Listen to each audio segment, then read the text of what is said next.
नमस्कार दोस्तों, एक बार फिर आपका स्वागत करती हूँ मोटिवेशन की धारा में। आज हम फिर एक मोटिवेशनल टॉपिक के ऊपर बात करने वाले हैं कि हम बड़ा कैसे सोच सकते हैं और अपने सपनों को साकार कैसे कर सकते हैं। एक अच्छी लाइफ हम सभी जीना चाहते हैं, पर एक अच्छी लाइफ के लिए किन पद चिन्हों पर चलना है, क्या ये हम जानते हैं? बड़ी सोच तो बहुत से लोग रखते हैं, पर उस सोच को साकार कितने कम लोग क्यों कर पाते हैं? सभी लोग अपने एम तक क्यों नहीं पहुंच पाते? सफलता प्राप्त करने वालों में ऐसी कौन सी चीज है जो सभी लोगों में नहीं पाई जाती? इस वीडियो में मैं आपको बताऊंगी कि अपनी बड़ी सोच को साकार कैसे किया जाता है। हजारों सालों से हमें ये सलाह दी जाती रही है कि खुद को जानो। खुद को जानने से क्या मतलब है? ज्यादातर लोग इसका मतलब खुद से नकारात्मक पहलू को जानने से निकालते हैं। अब जब लोग ऐसा करने बैठते हैं तो खुद की कमियां, गलतियां, अयोग्यता की लंबी सी लिस्ट बना लेते हैं। दोस्तों, यहीं पर हम सबसे बड़ी मिस्टेक कर देते हैं। हमें अपनी कमियां पता हो ये बहुत अच्छी बात है, क्योंकि इससे हमें ये पता चलता है कि हमें किस एरिया में सुधार करने की ज़रूरत है। लेकिन प्रॉब्लम ये है कि अगर हम सिर्फ नेगेटिव पहलू को ही जान पाए तो अपनी नज़र में खुद की वैल्यू कम हो जाएगी। कभी आपने खुद से पूछा है कि मेरी सबसे बड़ी कमजोरी क्या है? शायद इंसान की सबसे बड़ी कमजोरी खुद की वैल्यू कम आंकने की होती है, और इस सेल्फ एनालिसिस की कमी को आप आसानी से पता कर सकते हैं। जैसे कि एक जॉनी नाम का व्यक्ति न्यूज़पेपर में एक जॉब की ऐड देखता है। उसे इसी तरह की जॉब करनी थी, पर वो इस जॉब को पाने की कोई भी कोशिश नहीं करता, क्योंकि वो ये सोचता है कि वो इस जॉब के लिए कैपेबल नहीं है।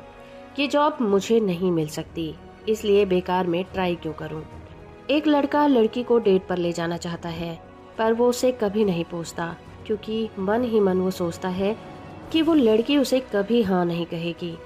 कई बार जॉब एप्लीकेशन में आपसे सैलरी पूछी जाती है और आप उसमें एक छोटी सी रकम लिख देते हैं, क्योंकि आपको लगता है कि इससे ज़्यादा सैलरी के आप हकदार नहीं हैं, जबकि मन ही मन आप ज़्यादा सैलरी पाना चाहते हैं। तो इस तरह से आज का जो यंगस्टर है वो बहुत सारी चीज़ों में तो बहुत ज़्यादा मॉडर्न हो गया है, लेकिन अपने फ्यूचर को लेकर वो बहुत ज़्यादा संकुचित रवैया रखता है। अब अगर इतने सारे लोगों की सोच इतनी छोटी है तो इसका मतलब ये हुआ कि अगर आप सचमुच बड़ा सोचते हैं तो आपके सामने बहुत ही कम कंपटीशन है और आपके लिए एक बहुत बड़े करियर का रास्ता खुला हुआ है। दोस्तों, सफलता के मामले में लोगों को इंच या पाउंड के हिसाब से नहीं नापा जाता, ना ही उन्हें कॉलेज की डिग्रियों से, ना ही उनकी फैमिली बैकग्राउंड से नापा जाता है। उन्हें तो उनकी सोच के आकार से नापा जाता है।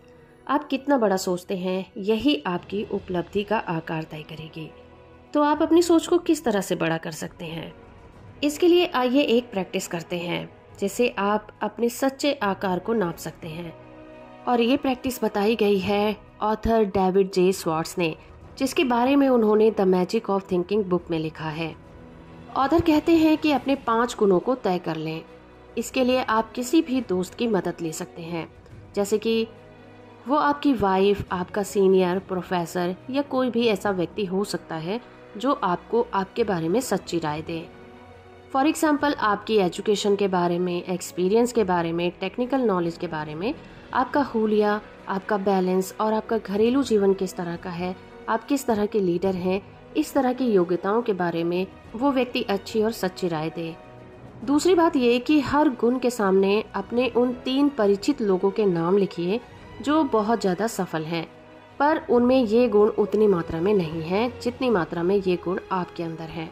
इस एक्सरसाइज को पूरा कर लेने पर आप पाएंगे कि आप किसी न किसी बात में कई सफल लोगों से आगे हैं। ईमानदारी से आप एक ही निष्कर्ष पर पहुंच सकते हैं, आप जितना सोचते हैं आप उससे बड़े हैं। इसीलिए आप अपनी सोच को भी अपने असली आकार के हिसाब से बना लें। उतना ही बड़ा सोचें जितने बड़े आप हैं, और कभी खुद को सस्ते में न बेचें। किसी भी व्यक्ति के द्वारा कहे गए जो शब्द होते हैं वो कितने महत्वपूर्ण हैं, उसका पैमाना इस बात से नहीं होता कि कितने शब्द बोले गए और उन शब्दों का आकार क्या था, बल्कि उसका महत्व इस बात से होता है कि उसके शब्दों का उस पर और सामने वाले पर क्या प्रभाव पड़ा है। अगर हम इसे रफली समझना चाहें तो हम कह सकते हैं कि हम शब्दों और वाक्यों में नहीं सोचते, हम तस्वीरों और प्रतिबिंब में सोचते हैं। शब्द विचारों के लिए एक कच्चा माल होता है। जब इन्हें बोला जाता है या फिर पढ़ा जाता है तो हमारा दिमागी कंप्यूटर इन शब्दों को अपने आप तस्वीरों में बदल देता है। हर शब्द, हर वाक्य आपके दिमाग के लिए एक अलग तस्वीर बनाती है। अगर कोई ये कहता है कि मेरे दोस्त ने एक नया टेलीविज़न खरीदा है, तो हमारे दिमाग में एक टीवी की तस्वीर बनती है। लेकिन अगर आपसे ये कहा जाए कि किसी ने नया घर खरीदा है, तो आपके दिमाग में एक घर की तस्वीर बनेगी। तो इस तरह से हमारे दिमाग में अलग अलग तस्वीरें अलग अलग शब्दों की वजह से बनती हैं। इसे इस तरीके से आप देख सकते हैं। जब आप बोलते हैं या फिर लिखते हैं, तो आप एक तरह से दूसरे लोगों के दिमाग में फिल्में दिखाने वाले प्रोजेक्ट का काम कर रहे हैं, और आप जिस तरह की फिल्म दिखाएंगे, सामने वाले पर उसका प्रभाव भी वैसा ही पड़ेगा। मान लीजिए आप लोगों को ये बताते हैं कि मुझे ये बताते हुए बहुत दुख हो रहा है कि मैं फेल हो गया हूँ। इस वाक्य का उन लोगों पर क्या असर होगा? वो लोग इन शब्दों में हार और निराशा और दुख के चित्र देखेंगे, जो असफल शब्द में छुपे हुए हैं। इसके बजाय अगर आप कहते हैं, ये रहा एक नया आइडिया जिससे हम सक्सेसफुल हो सकते हैं, तो इससे सामने वाले व्यक्ति का उत्साह बढ़ेगा और वो एक बार फिर कोशिश करने के लिए तैयार हो जाएंगे। मान लीजिए आप कहते हैं, हमारे सामने एक समस्या है।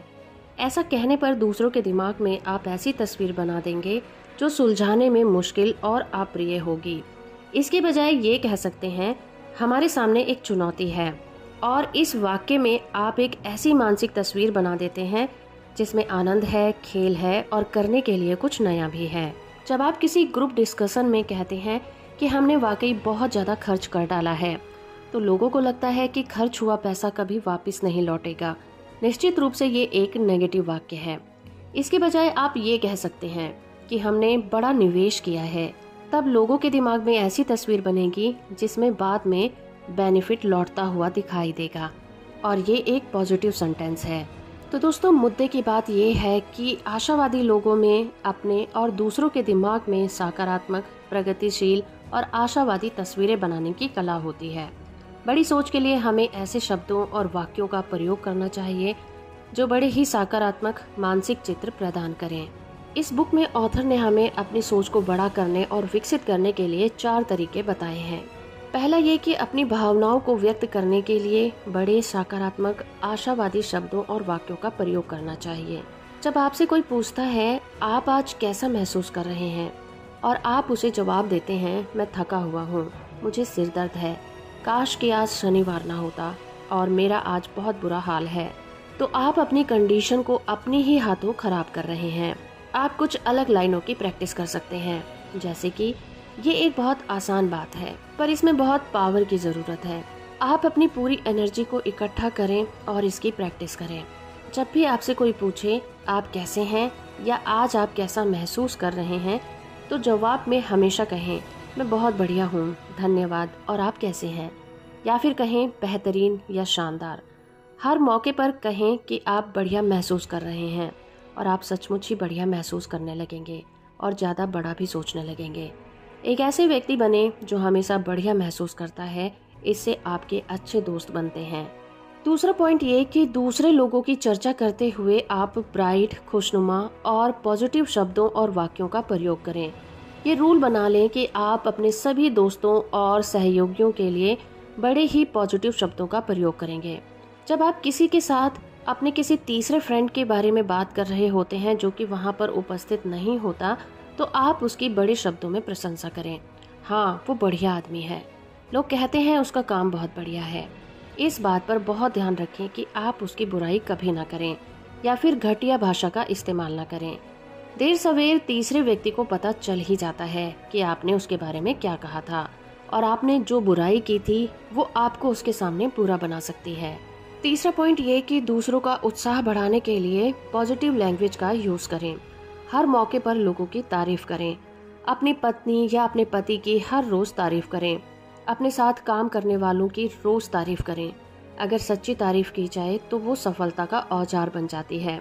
इसका इस्तेमाल बार बार, हर बार करें। लोगों के हुलिये, उनके काम, उनकी उपलब्धियां, उनके परिवार की तारीफ करते रहें। चौथा पॉइंट ये कि दूसरों के सामने अपने आइडियाज को प्रेजेंट करते समय आप पॉजिटिव शब्दों का प्रयोग करें।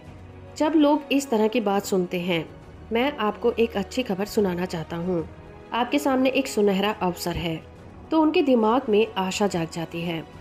पर जब वे इस तरह की कोई बात सुनते हैं, जैसे कि चाहे आप इसे पसंद करें या ना करें, हमें ये काम कल करना ही है, तो दिमाग में एक बोरिंग सी फिल्म बन जाती है और वे भी इसी तरह के हो जाते हैं।